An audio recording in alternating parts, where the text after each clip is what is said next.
जो चीजें हमने पीछे छोड़ दी हैं वही हमने आज फिर से जोड़ दी हैं। हमारा मेन ये है कि जो चीजें हम छोड़ चुके हैं उनसे जुड़े। जो चीजें हमने पीछे छोड़ दी हैं वही चीजें नीरज कुमार ने फिर से जोड़ दी हैं। जी हाँ, बहुत से लोग सालों पहले गांव छोड़ आए और शहरों में बस गए और साथ ही छोड़ आए दादी नानी के हाथों से चूल्हे पर बनने वाली रोटियां, साग और ढेर सारा प्यार। शहरों में रहने वाले लोगों के बच्चों ने तो अब ऐसी चीजें देखी ही नहीं हैं। लेकिन यदि आप अपने परिवार को फिर से गांव से जोड़ना चाहते हैं और दादी नानी के हाथों से बना, मिट्टी के चूल्हे पर पका, मिट्टी के बर्तनों में परोसा गया वो भोजन और उसकी खुशबू और टेस्ट देना चाहते हैं, तो फिर आपको ये वीडियो पूरा देखना पड़ेगा।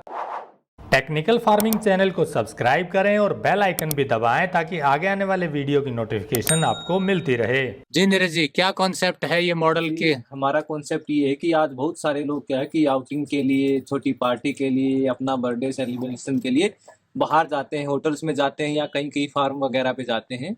लेकिन जो जिस चीज के लिए वो जाते हैं उनका मोटिव पूरा नहीं होता है। तो हमने उस मोटिव को पूरा करने के लिए कि प्रकृति के बीच में हो, प्रकृति की चीजों से ही बना हो और बिल्कुल जैसे पहले दादी नानी वाली रसोई में बनता था वैसे बना हो, तो उस तरह का हमने कॉन्सेप्ट शुरू किया है ये कि सब चीजें जो आपके सामने बने, जो सब चीजें हैं बिल्कुल नेचुरली हैं, उसमें कोई प्रोसेस्ड फूड हम नहीं देते हैं और बिल्कुल चूल्हे पे जो धीमी धीमी आंच पे भोजन बनता है, गाय के कंडों पे और लकड़ी पे बनता है। और सभी जो बर्तन होते हैं वो मिट्टी के बर्तन होते हैं और जो तेल हमारा होता है वो कोल्ड प्रेस होता है और जो मसाले हैं वो भी बिल्कुल ऑर्गेनिक होते हैं। तो किसी तरह की हम मिलावट नहीं है और किसी तरह का हमने कोई पर्दा भी नहीं रखा है कि आप जैसे मर्जी आप देख सकते हैं, खुद बना सकते हैं। हमने सभी चीजें हमने वो लोगों के लिए खोल रखी हैं और हमारा ये रहता है कि सैटरडे संडे हम कराते हैं कि वीकेंड पे आप कराइए। अगर जैसे कई लोग चाहते हैं कि हमें वीकडेज में चाहिए तो उसके लिए हम 10 से 12 लोग भी उसमें वीकडेज में अगर होते हैं तो उसमें भी हम ओपन कर देते हैं। जो आपने बात की खाने की, टेस्ट की, इस तरह का, क्योंकि रेस्टोरेंट में जाते हैं वहाँ थोड़ा अलग होता है, बहुत स्पाइसी होता है और बहुत उसमें कई चीजें ऐसी होती हैं जो हेल्दी नहीं होती। हमारे पास जो लोग कहते हैं कि जी हमारे घर पे भी ऐसा खाना नहीं बनता, ऐसे लोगों के रिव्यू हैं। और आज की ये हकीकत है कुलदीप जी की आजकल की भाग दौड़ में हमने ये चीजें पीछे छोड़ दी हैं। जो चीजें हमने पीछे छोड़ दी हैं वही हमने आज फिर से जोड़ दी हैं। हमारा मेन ये है कि जो चीजें हम छोड़ चुके हैं उनसे जुड़े और प्रकृति से जुड़े और ऐसी जो चीज जो मैं खुद खाता हूँ वही लोगों को खिलाता हूँ। जैसे पुराने समय में लोग चूल्हे के पास बैठ के गरम गरम रोटी खाते थे, ऐसे ही यहाँ पे आके देखोगे चूल्हे के पास गरम गरम रोटी आपको मिलेगी, मक्खन मिलेगा, वो भी बिल्कुल फ्रेश मिलेगा, कोई पैकिंग वाला आपको आइटम नहीं मिलेगा। जितनी सब्जियां वगैरह मिलेंगी वो भी आपको बिल्कुल फ्रेश मिलेगी। ओवरऑल मैं ये कहना चाहता हूँ कि आपको ऐसा खाना शायद घर पे भी नहीं बना पाएंगे जिस प्रोसेस से हम बनाते हैं। जैसे यहाँ पे हम मिक्सी नहीं, सिलबट्टा यूज करते हैं और जितने जब सिलबट्टे पे हम चटनी बनाते हैं जो उसके रस हैं वो हमें मिल पाते हैं, तभी वो जो लोग चटनी आके खाते हैं तो वो कहते हैं कि शायद हमने ये चटनी ऐसी खाई नहीं। तो वो स्वाद हमारा सिलबट्टे का है ना कि मिक्सी का है। ऐसे ही सब्जी है, जब सब्जी खाते हैं तो बिल्कुल स्लो उस पे भोजन बनता है, तो भोजन का भी उसमें स्वाद ऐसे ही जो स्लो कुक फूड है तो उसकी वजह से वो खाना स्वादिष्ट होता है। तो आप अगर यहाँ पे आते हैं तो आपको ये लगेगा हाँ कि हमें यहाँ पे बार बार आना चाहिए। चलिए अब उन लोगों के अनुभव भी जान लेते हैं जो यहाँ भोजन का आनंद ले चुके हैं। राधे कृष्णा जी, आप कहाँ से हैं और यहाँ जो भोजन करने आए हैं इसका क्या एक्सपीरियंस हुआ? जी, मैं वैसे तो पीछे से पटना बिहार से हूँ, पर यहाँ मैं रोहतक में रहता हूँ।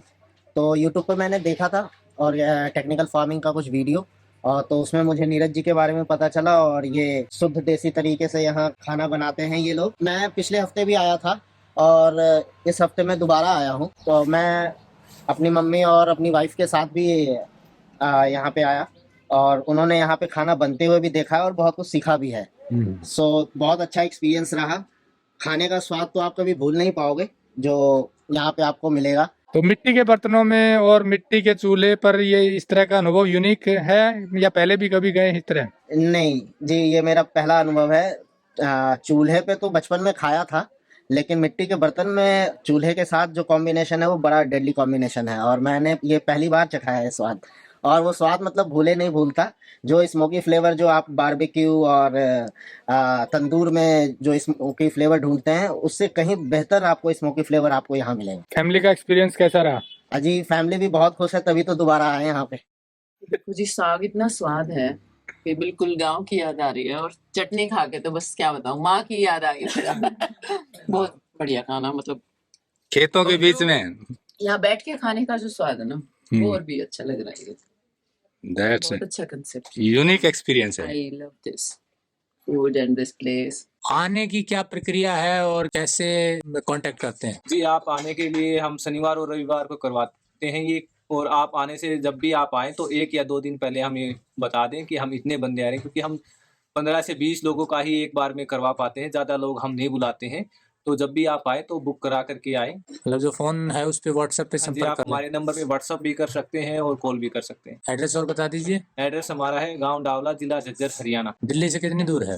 दिल्ली से लगभग 70 किलोमीटर की दूरी है और गुड़गाँव से 45 किलोमीटर की दूरी है। झज्जर के पास में है। हाँ, झज्जर से जस्ट 6 से 7 किलोमीटर दूर है और बिल्कुल खेतों के बीच में हमने बनाया हुआ है। तो जैसा नीरज कुमार ने बताया, यदि आप भी चूल्हे पर बने दादी नानी वाले भोजन का आनंद लेना चाहते हैं, ग्रामीण अंचल से जुड़ना चाहते हैं, तो फिर आप नीरज कुमार से संपर्क कर सकते हैं। अगर आपको यह वीडियो पसंद आया है तो ज्यादा से ज्यादा लाइक और शेयर जरूर करें। साथ ही चैनल को सब्सक्राइब करना ना भूलें।